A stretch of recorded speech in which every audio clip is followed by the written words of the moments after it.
अस्सलाम वालेकुम, welcome to मेरा उर्दू ट्यूब चैनल। व्यूअर्स, आज की इस वीडियो में बहुत ही इम्पोर्टेंट बात मैं आपसे शेयर करने जा रहा हूं।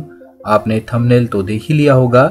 SECP यानी security exchange commission of Pakistan ने 5 ऐसी कंपनीज को आइडेंटिफाई किया है और गैर कानूनी करार दिया है जो आवाम से प्रॉपर्टी के नाम के ऊपर या रियल एस्टेट के नाम पर इन्वेस्टमेंट हासिल कर रही थी। इन कंपनीज के खिलाफ इंक्वायरी भी शुरू कर दी गई है और ये कंपनीज कानूनी तकाज़ों को पूरा नहीं कर रही थी।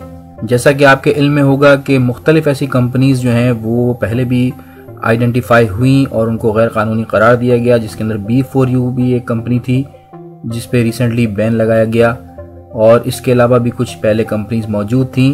तो इसी तरह दीगर भी कुछ कंपनीज हैं जो कि पाकिस्तान में वर्क कर रही हैं। इनकी बाकायदा वेबसाइट्स मौजूद हैं, इनके ऑफिसेस खुले हुए हैं और ये अवाम से रियल एस्टेट के नाम के ऊपर इन्वेस्टमेंट जमा कर रही हैं।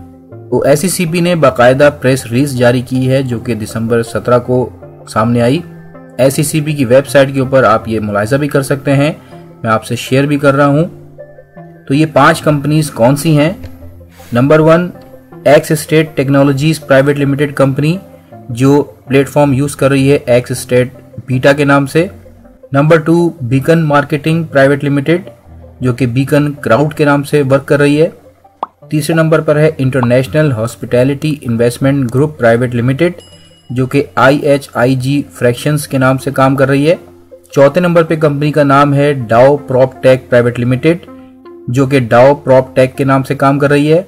और नंबर 5 पर है नियो कासा प्राइवेट लिमिटेड जो नियो कासा प्लेटफॉर्म को यूज करते हुए लोगों से इन्वेस्टमेंट जमा कर रही है।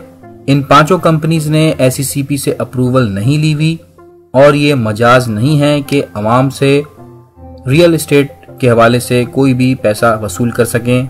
तो व्यूअर्स, इन कंपनीज का तरीक़ा वारदात कुछ ये है कि ये अवाम को फ्रैक्शंस या सिक्योरिटीज के जरिए रियल एस्टेट में इन्वेस्टमेंट करवाते हैं।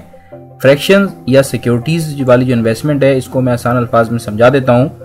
फॉर एग्जाम्पल, आप जब कोई प्रॉपर्टी बाय करते हैं तो वो आपकी अकेले की मलकियत होती है, आप उसके वाहिद ओनर होते हैं। लेकिन अगर प्रॉपर्टी की मालियत बहुत ज्यादा हो, जैसे अगर कोई बेंगलो है जिसकी मालियत 1 करोड़ रुपए है, तो किसी एक शख्स के लिए शायद इसे बाय करना आसान ना हो, लेकिन अगर इसको फ्रैक्शंस में या यूनिट्स में तकसीम कर दिया जाए और फिर खरीदा जाए तो 5,000 रुपए फी यूनिट के हिसाब से 20,000 लोग मिलकर ये फ्लैट बासानी खरीद सकते हैं। तो ये एक जदीद तरीका है रियल एस्टेट में इन्वेस्टमेंट का और इसका बाकायदा एक ज़ाब्ता कार है और SECP की तरफ से इसके रूल्स रेगुलेशंस भी हैं। लेकिन इसका यह भी मतलब नहीं है कि कोई भी अपना ऑफिस खोलकर बैठ जाए और आवाम से रियल एस्टेट के नाम पर इन्वेस्टमेंट जमा करे। तो ऐसे लोग जो बड़ी इन्वेस्टमेंट नहीं कर सकते रियल एस्टेट में, वो इनके छोटे छोटे यूनिट्स बाय कर लेते हैं जो कि एज ए सिक्योरिटी होता है या इसे फ्रैक्शंस भी कहते हैं। और शुरू में ये कंपनीज आपको मुनाफा भी देती हैं, लेकिन इन दी एंड ये कंपनीज बंद हो जाती हैं, लोग भाग जाते हैं। ये कंपनीज अवाम को ये लालच भी देती हैं कि एक खास मुद्दत तक आपको इस प्रॉपर्टी पर रेंट की मद में मुनाफा दिया जाएगा और अगर प्रॉपर्टी सेल आउट होती है तो इसकी जो कीमत होगी वो तमाम मालिकान में तकसीम की जाएगी। तो पाकिस्तान में ऐसी बहुत सी कंपनीज हैं जो अक्सर आइडेंटिफाई होती रहती हैं, लेकिन कुछ अरसे के बाद ये भी देखा गया है कि वो किसी और नाम से अपना काम शुरू कर देती हैं। तो अवाम को मोहतात रहने की ज़रूरत है और इसीलिए SECP ने बाकायदा इन कंपनीज को डिस्क्लोज किया है, इनके नाम बताए हैं और अवाम को इनसे दूर रहने का कहा है। तो व्यूअर्स, अगर आप भी इन्वेस्टमेंट करना चाहते हैं रियल एस्टेट में तो हमेशा जिस कंपनी पर भी आप भरोसा कर रहे हैं उसकी कानूनी हैसियत देखें। उसको सबसे पहले तो आप ये देखें कि वो SECP में रजिस्टर्ड है या नहीं, और ना सिर्फ ये कि वो रजिस्टर्ड हो बल्कि वो दीगर जो नामों से काम कर रही है या उनके जो दीगर प्रोजेक्ट्स हैं वो भी SECP से अप्रूव्ड होने चाहिए।